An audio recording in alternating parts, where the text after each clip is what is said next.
I've dug out possibly the oldest poem I have of this particular incarnation I'm in now. 3 years ago I met Dónall, a bit less than 3 years, because it was high summer. It was very hot. We'd never met.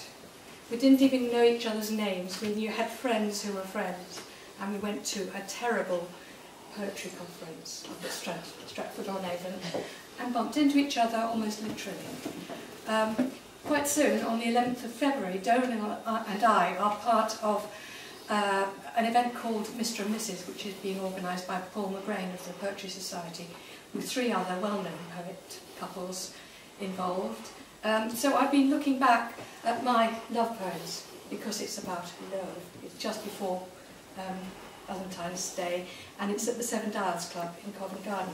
So this is my first poem ever to Dónall, and I wrote it in the car coming home from Stratford-on-Avon. It's called Love Song. I sat, sweating in my July hat, your leg warm on mine, your smile glowing near my cheek, your song that I fancied only I could hear, opening my heart like a flower to the sun.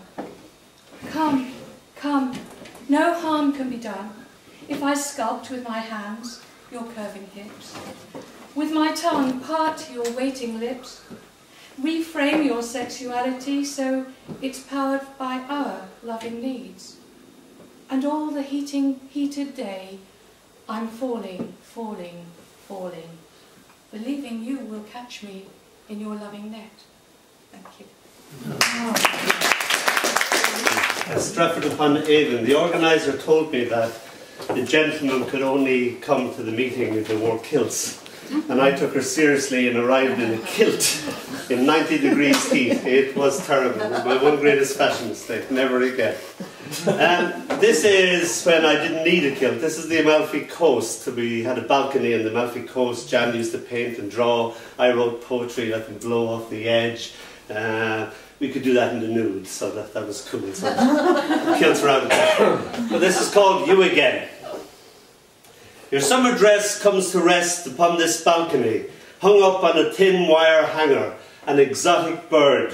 It cries for your body, weeps at being parted from you and your curves. A pool of tears collects at its hem, as longingly it dreams of the touch of your skin, asleep now in the sun.